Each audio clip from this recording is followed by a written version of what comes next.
bienvenue à Semences Mag, le magazine qui vous révèle les coulisses du monde passionnant des semences. Nous sommes toujours sur le Salon de l'Agriculture à Paris, sur le plateau Village Semences, mis en place par l'interprofession de la semence française SEMAE.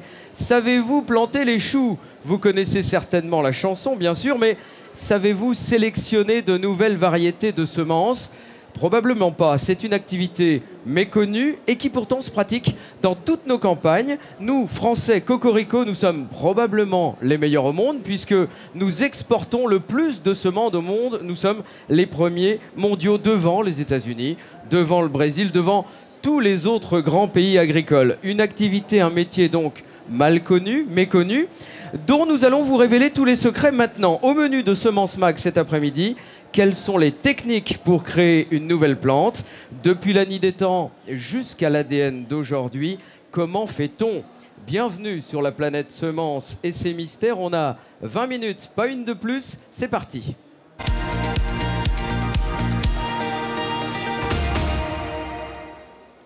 Bonjour Agnès Ricraud. Parlez dans le micro, Agnès, c'est mieux. Vous êtes enseignante-chercheuse à AgroParisTech et à l'Université de Paris-Saclay, secrétaire de la section des sciences de la vie à l'Académie d'agriculture. Bonjour Anne Tissot. Bonjour. Vous êtes directrice de la recherche céréales et protéagineux chez le semencier Florémont-des-Prés. C'est bien ça. Et puis bonjour Georges Fraissinet. Bonjour. Vous êtes président de l'Association française de biotechnologie végétale, ancien directeur scientifique de l'Imagrin. Alors, on va tout expliquer de manière très pédagogique, de manière très simple. Au tout début, comment a-t-on fait pour choisir les meilleures graines à semer? Georges d'abord et Agnès après. Donc, le début, c'est au néolithique, à environ il y a 10 000 ans. Dans plusieurs régions dans le monde, des agriculteurs ou des gens ont commencé à sélectionner leurs variétés. À cette époque, c'était une évaluation essentiellement visuelle, le comportement de la plante, la qualité de la récolte, la quantité. Ils prenaient les graines des meilleures plantes et ils utilisaient ces graines comme semences pour la saison suivante. En parallèle à ça, il faut bien noter qu'il y a la semence, il y a le support, et il y avait beaucoup de travail aussi qui était fait sur l'amélioration des sols, le travail du sol, l'apport de ce qui est maintenant des engrais, le contrôle des mauvaises herbes, le contrôle des parasites. Et les choses ont peu évolué, une sélection basée sur l'observation jusqu'au début du XVIIIe siècle. Jusqu'au début du XVIIIe siècle. J'allais dire, on prend les meilleures graines, celles qui sont issues des plus belles plantes, l'observation visuelle. Et là, j'allais dire, fin du XVIIIe, XIXe siècle, Agnès, qu'est-ce qui se passe? On se met à chercher un peu plus? Oui, alors, parlez bien dans le micro, oui, collé. C'est même en France avec la famille Villemorin. D'accord. C'est la famille Villemorin qui a inventé ça. C'est la famille Villemorin qui expose aussi ici. D'accord. Leurs descendants. Qu'on connaît tous. Qu'on connaît tous. La marque, hein. Voilà, dans son jardin. Qui ont, en fait, basé sur l'observation des plantes, repéré les meilleurs pour faire des croisements. Pour faire des croisements. C'est voilà. quoi un croisement? Alors, croisement, on apporte le pollen aux ovules des femelles. Donc on choisit un père et on choisit une mère. Et on a des descendants, des enfants. Et comment ça se croise? C'est le pollen est porté par le vent? Comment ça fonctionne? Oui, ça peut être par le vent, ça peut être par des insectes aussi. Et donc la famille Villemorin a bâti ce qu'on appelle la méthode généalogique. En prenant les meilleurs pères et les meilleures mères. Et c'est comme ça qu'on ait créé les meilleurs enfants, les plus beaux enfants, voilà, on peut dire, les nouvelles variétés. Les hybrides. Les hybrides, c'est ça un hybride? C'est un croisement de deux variétés. De deux plantes. De deux plantes. Anne Tissot, vous travaillez, vous êtes sélectionneur. Est-ce que cette méthode toute simple, qui date donc, on a bien compris, de la famille Villemorin depuis plus d'un siècle, un siècle et demi, est-ce que vous l'utilisez encore? Alors oui, on l'utilise encore, ça reste la base du métier. La base du métier, c'est le croisement. Exactement. C'est vraiment l'étape numéro 1 pour créer une variété.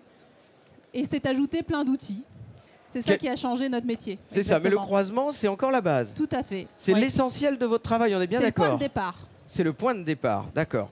Alors ensuite, on avance. L'histoire de l'humanité progresse. C'est l'histoire de la sélection, l'histoire du travail de multiplication aussi. Quelle est l'étape d'après, Agnès? L'étape d'après, c'est 2 siècles après, dans les années 1920, dans la pleine ère de la physique, avec Marie Curie, on va utiliser les rayons les rayons X, les rayons gamma, les UV, pour faire des mutations dans le génome, c'est-à-dire dans l'ADN, mais de façon totalement aléatoire. D'accord. C'est-à-dire qu'on expose la plante ou la graine à des rayons? Absolument. Exactement. Et on regarde ce qui se passe. Et on regarde ce qui se passe. Alors, il y a beaucoup de déchets, c'est-à-dire qu'il y a des mutations qui ne marchent pas, et d'autres qui marchent, qui font des caractères intéressants pour l'agriculteur. D'accord. Donc le principe, je résume pour être sûr d'avoir bien compris, c'est la mutagénèse, on appelle ça la mutagénèse. Oui. On bombarde les plantes ou les graines de rayons et on les sème, on les cultive, on va dire ça, et on regarde les aptitudes qu'elles ont. Absolument. On les regarde dans des conditions agricoles, normales. Oui. Voilà. Donc ça, c'est... Et ça a donné de bons résultats? On a eu des avancées grâce à ça? Bien sûr, on peut avoir des variétés plutôt naines, d'accord, courtes. Ouais. On peut avoir différents coloris aussi. Donc elles sont toujours cultivées et commercialisées. D'accord. L'orge de brasserie, par exemple. L'orge de brasserie? Oui, pour faire de la bière. Certaines variétés ont été trouvées grâce à la mutagénèse. Oui, exactement. Georges, un mot sur la mutagénèse. Quel est l'intérêt à vos yeux? L'intérêt, si vous voulez, c'est de pouvoir augmenter la variabilité génétique. Une des difficultés essentielles, c'est de pouvoir trier la plante intéressante. Et oui, parce que ça donne plein de choses. Donc c'est un peu pour ça que les gens sont passés du in vivo au in vitro. Alors c'est quoi la différence? Alors la différence, in vivo, c'est dans le champ. In vitro, c'est au laboratoire. Et là, au laboratoire, vous pouvez sélectionner plus facilement la plante qui vous intéresse. Vous pouvez, par exemple, la challenger avec une toxine de champignon. Et si la plante résiste, elle sera probablement résistante aux champignons. Aussi. Ça marche. Anne, est-ce que vous utilisez ces techniques-là aujourd'hui dans votre métier de sélectionneur? Alors, on utilise différentes techniques. Tout ça, c'est des outils. En fait, la science nous permet d'avoir une boîte à outils bien pleine, qu'on peut utiliser ou non. Donc, la mutagénèse dirigée, non, mais non dirigée aléatoire, oui. C'est-à-dire qu'on fait un croisement et que dans la généalogie, on va en effet essayer de repérer la plante qui a hérité des caractères intéressants. D'accord. Donc, la mutagénèse aléatoire, oui. Voilà. Vous l'utilisez. Vous me disiez aussi que pour accélérer les choses, vous utilisez des serres. C'est bien ça aujourd'hui? Alors là, c'est pas une découverte. Non, c'est pas une découverte, mais c'est utilisé. Les attentes sociétales évoluent. Et donc pour ça, il faut trouver des variétés qui répondent le plus vite possible aux attentes sociétales. On entend régulièrement parler du réchauffement climatique. Bah oui. Voilà. Donc qui n'en entend pas parler aujourd'hui? Voilà, tout à fait. Donc on attend beaucoup des semenciers pour trouver des solutions. Et pour trouver des solutions, il faut du temps, il faut des outils. Oui, parce que souvent c'est un an une culture, c'est très long. Exactement. Est-ce qu'on peut comprimer ce temps? Alors on peut comprimer ce temps, mais les premières générations sont faites justement dans des serres qui permettent de contrôler ce temps et d'aller plus vite, parce que ce qui nous intéresse, c'est d'avoir de nombreux descendants de ce croisement. Donc en effet, on n'a pas besoin d'avoir de sélection, de phénotypage, de le mettre dans les champs. C'est-à-dire de vérifier que la variété correspond à un environnement. On peut le faire dans une serre contrôlée, j'allais dire. On a des tas d'outils qui nous aident à pouvoir le faire dans un univers contrôlé. Alors, l'étape d'après, la grande étape, j'allais dire, au XXe siècle, c'est la révolution, je l'appelle comme ça, la révolution génétique, génomique, peu importe le nom, la révolution du gène, finalement. Qu'est-ce que c'est ? Où est-ce qu'on trouve ça et comment ça fonctionne d'un point de vue global? D'abord, on rentrera dans le détail d'après. Agnès, je vous en prie. Alors, déjà, on découvre la structure de l'ADN en 1953 et en 1983, ça a mis du temps. Ça a mis du temps. 30 ans, on découvre la transgénèse. Alors, c'est quoi la transgénèse? Alors, la transgénèse, c'est la capacité de prendre un gène de n'importe quel organisme et l'intégrer dans une plante, puisqu'on parle des plantes aujourd'hui. C'est un OGM, quoi. Un organisme génétiquement modifié. C'est un organisme génétiquement modifié, exactement. C'est une plante transgénique.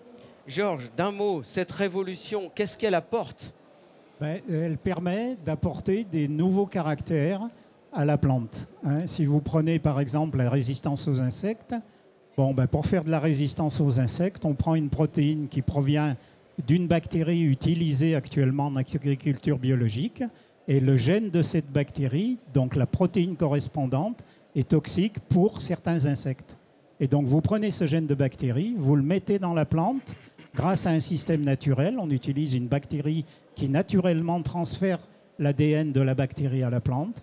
Et puis après, vous sélectionnez la plante qui présente cette résistance à l'insecte. Donc ça a un intérêt très important pour avancer, j'allais dire. Oui. Aujourd'hui, on connaît tous les débats, toutes les polémiques qu'il y a eu autour des OGM. La société, une partie de la société critique ces OGM.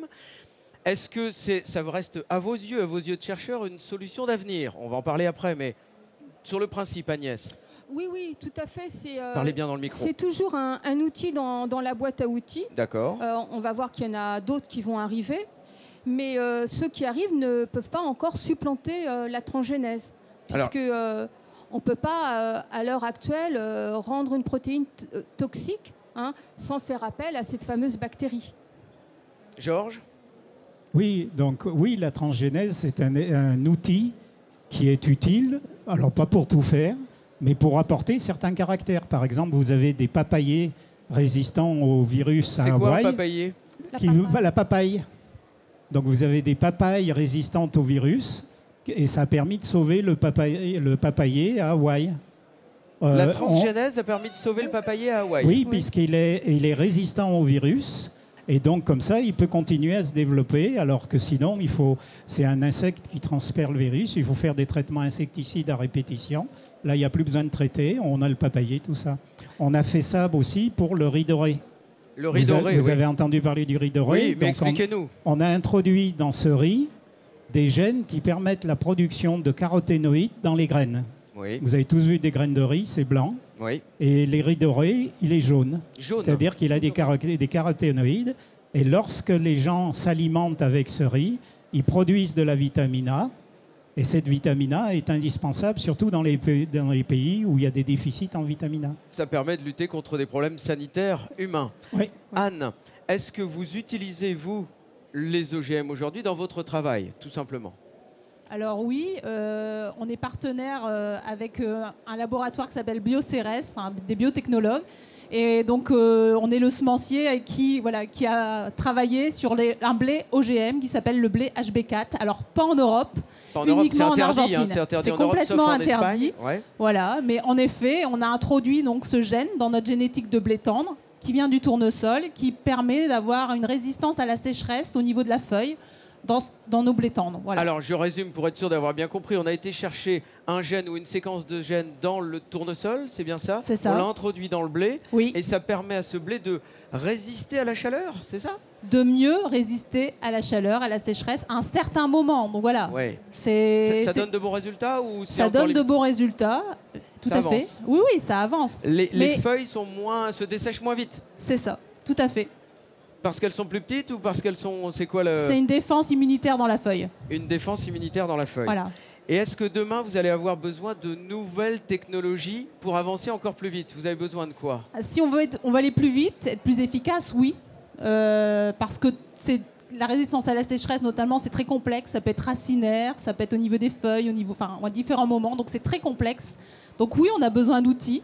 De beaucoup d'outils, on n'a pas un miraculeux, malheureusement. C'est vraiment, ça reste ça. On a besoin d'outils et c'est pour ça que la recherche est très importante dans nos métiers. Oui, vous le disiez tout à l'heure, on est face à des enjeux gigantesques. La lutte contre le réchauffement climatique, la transition écologique, évidemment, s'impose à tout le monde. Et pour trouver des solutions, les variétés, j'allais dire, sont la voie principale. Dans l'histoire de l'humanité, le travail sur la semence a été le principal vecteur, même s'il y en a d'autres, principal vecteur du progrès agricole. Vous êtes d'accord sur ce constat? On est bien d'accord là-dessus. J'aimerais qu'on parle maintenant de ces outils futurs qu'appelle de ses voeux Anne. On en est où de la recherche sur les nouvelles biotechnologies? C'est quoi l'étape dans ce moment et l'étape de demain, Agnès? Alors la nouvelle étape, c'est avec CRISPR-Cas9, peut-être que des gens ont entendu parler. C'est quoi ça? C'est les fameux ciseaux qui coupent l'ADN. Les ciseaux génétiques. Les ciseaux génétiques ou ciseaux moléculaires. D'accord. Alors là, on est dans l'ADN de la plante. On ne va pas aller chercher un gène ailleurs. D'accord. On reste dans la même plante. On va rester dans la même plante. On va repérer le gène et on veut qu'il s'exprime ou qu'il ne s'exprime pas.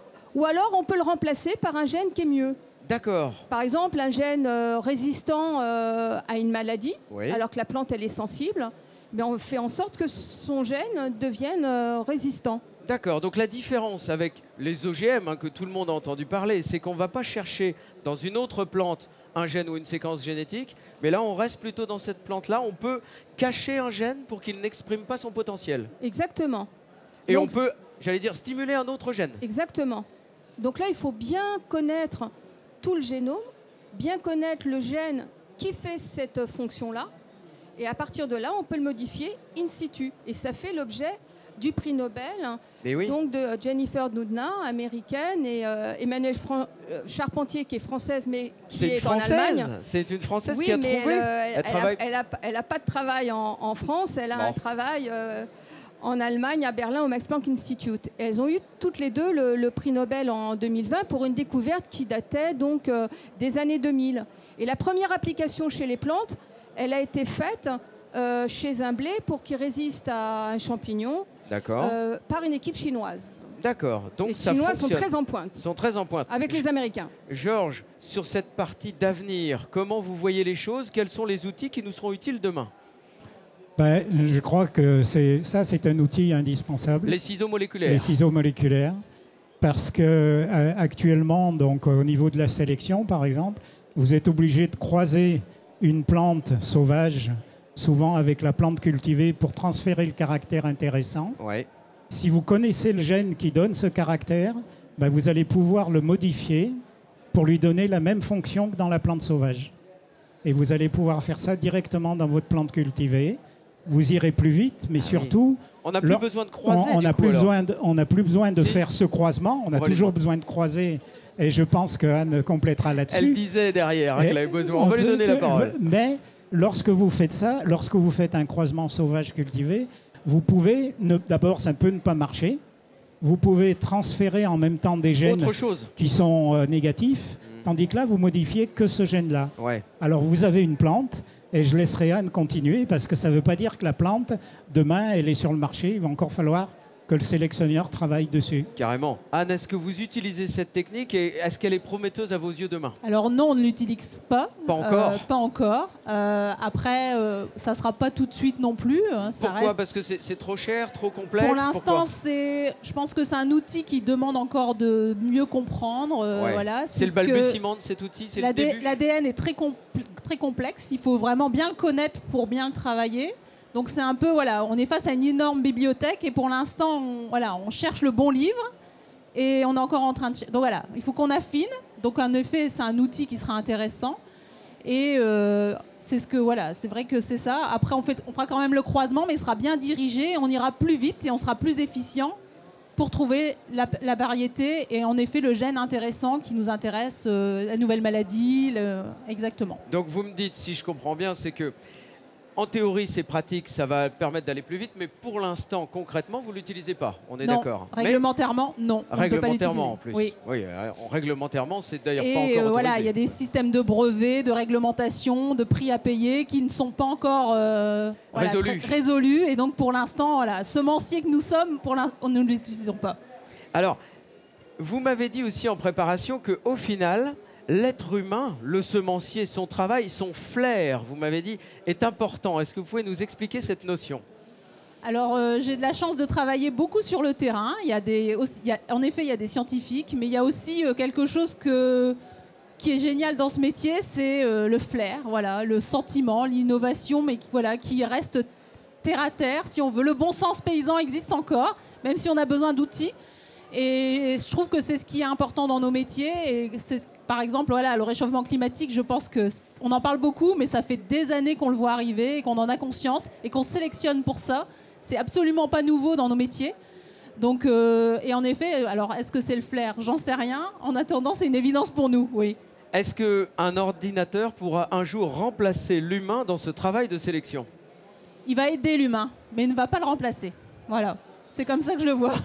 J'ai bien compris. Dernier mot pour Georges et Agnès. Est-ce que la même chose? Est-ce que vous partagez ce sentiment, ce besoin de flair et quel est l'avenir finalement? Oui, on disait aussi l'œil du sélectionneur. L'œil du sélectionneur. Et pour avoir travaillé avec des sélectionneurs dans les champs, quand on testait nos plantes OGM, je peux vous garantir qu'il faut l'œil du sélectionneur. Pour voir les choses. Parce que lui, il voyait des différences Moi qui ne suis pas sélectionneur, je ne voyais pas de différence. Oui, c'est très complexe. Le sélectionneur, l'ordinateur ne remplacera pas le sélectionneur. Par contre, le sélectionneur ne peut plus se passer de son ordinateur. C'est ça. Le big data existe dans ce domaine et pour pouvoir utile, et l'intelligence artificielle aussi va jouer un rôle de plus en plus important. Agnès, vous partagez ce sentiment ? Oui, oui, je partage le sentiment de mes deux collègues. Je pense qu'il faut quand même agir vite pour éviter une crise alimentaire mondiale, pour respecter l'environnement et face aux modifications du climat, comme ça prend du temps pour mettre en place une nouvelle variété, il faut se donner les moyens d'avoir tous les outils et permettre aux chercheurs du public et du privé d'avoir les moyens de faire leurs recherches. Eh ben, merci à vous d'avoir animé ce plateau de Village Semences. C'est la fin de ce magazine. Village Semences continue au Salon de l'Agriculture. Bonne journée à tous.